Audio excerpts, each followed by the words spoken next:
Wow. Super high honor to be here tonight. I got to thank Carrie Ann. You're a dynamo. Really tremendous. And Jim Wallace, NRA board member, you're a force of nature. You get it done. Tonight's about people. You know, I'm having a great time sharing hunting stories and the numbers of guns that I own, the various calibers, and just having a great time with like-minded, conservative, freedom-loving Americans. That's why we're here. This is a celebration of freedom. And a couple of my associates here I want to recognize because I'm hearing about Chapter 135 and all of the heinous acts led by this current government here in the state of Massachusetts. But Justin Davis, are you here? Is Justin Davis here? Justin is NRA's state and local representative. He will be working with you to make positive change here.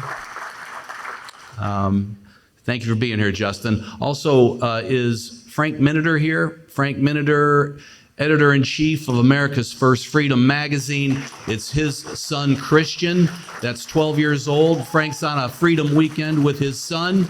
And let's face it, it's all about the future generations. That's what it's all about, protecting the freedoms that my father, your fathers, your mothers passed on to you to pass on to the Christians of the world, Frank Miniter's son. So thank you very much, Frank, for bringing Christian with you to witness this tonight.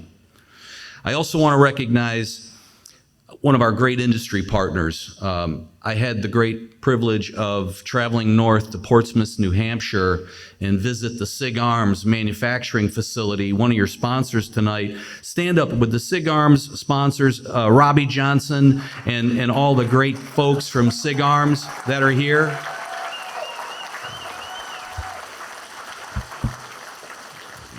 Robbie's a proud Iraq, Afghanistan vet, Army Ranger, and you guys do great things at SIG Arms. One of the things that I'm seeing in America right now is a tremendous amount of optimism, and I felt it when the proclamation from President Trump was just read, and the just natural reaction of everybody here in this room. We're feeling really good, and we should, because November 5th was democracy in action. That was Americans saying, we've had enough. We're not taking it anymore. And it was we the people that made the difference. So give it up for us, for the United States, for doing what we were able to do on November 5th. A lot of people didn't think it could be done. So the 64,000 pound in the gorilla in the room is the question that I get, and I've been working pretty much nonstop since last May 20th when I was elected to this position. I had no idea what I was getting into, none whatsoever. I see Charlie's here, and we talked, but I was literally subpoenaed within days. The death threat started coming in. And I was prepping to testify in New York State Court because the Attorney General there was really good at lawfare. And let's back up a little bit. Let's talk about that. We had a great win in 2016, and then Donald Trump was inaugurated in 2017. The NRA got out in front of it, and we endorsed Donald Trump before the Republican National Convention. Normally we wait, we let the party determine who the candidate's going to be, and then we get behind that candidate. This was a little bit different. So with the Donald Trump victory, we end up with three conservative Supreme Court justices. And Dick Heller's here tonight, right? And then, right, so elections have consequences, and just putting it bluntly, the consequence of that election was a majority of conservative justices on the Supreme Court. So the gun vote, in all of those that are represented here, Adam Kraut and all the great folks that do wonderful work, gun owners, GOA, everybody should take credit for what happened there. We turned out the vote. But the NRA that I'm involved in and leading today, there's what I call a lawfare hangover. All right, we've been subjected to about $1 billion in negative publicity, and it's taken a toll. Our membership is down. So I need you to tell all your friends and those of you that are here that are not members, we need you to join.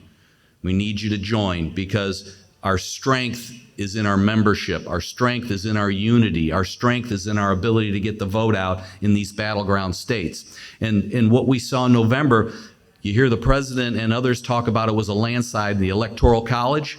Well, guess what? Of the 7 battleground states, 6 of them were won by less than 3%. And in in Michigan, it was less than 80,000 votes. So every vote counts, but we need members. NRA is really good at driving the vote. And so down the road, we need to reconstitute our forces. We need to rebuild our forces.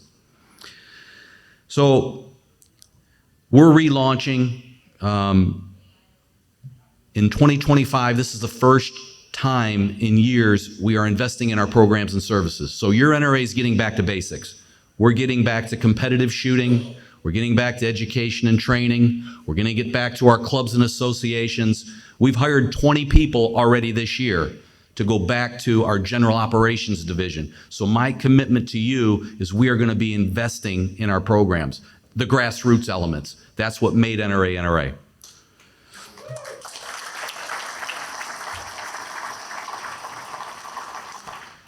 I've made tremendous changes within the leadership. We have 5 divisions at NRA.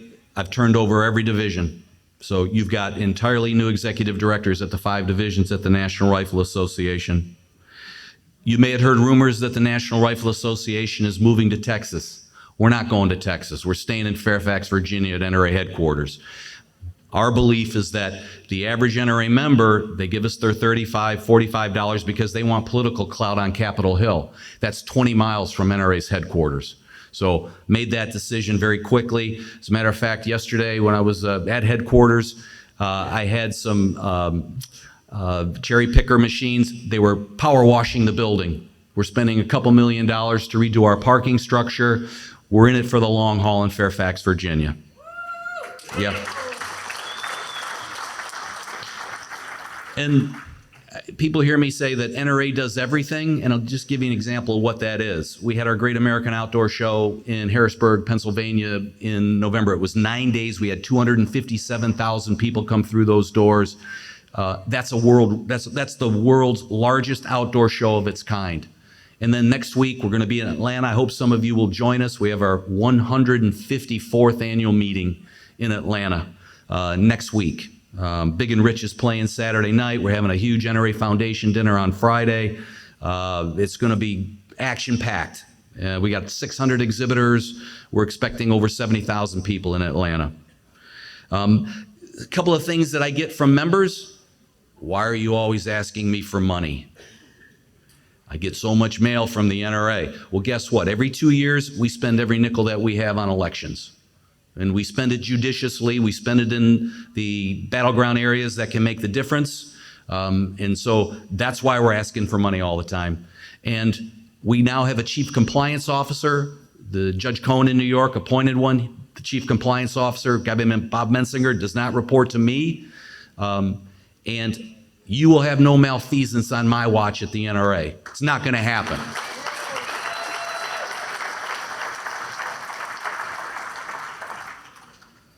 So trust is being rebuilt with the donors, the members, the industry, and the staff. A handful of executives made some poor decisions, though no longer with the organization. And despite all of the acrimony, despite all of the distractions, in the last 2 years alone, the NRA's had 2 Supreme Court victories. 2 Supreme Court victories. Vulo, the First Amendment case, in Bruin, which built on Heller. All right, so don't underestimate your NRA. It's great to be here in Massachusetts. Justin's going to be working hard with Carrie Ann and the Gun Owners Action League. I thank everybody for your support. Particularly want to shout out to all the veterans who are our Minutemen of yesterday, today, and tomorrow. God bless everyone in this room. God bless the NRA, and God bless the United States of America. Thank you very much.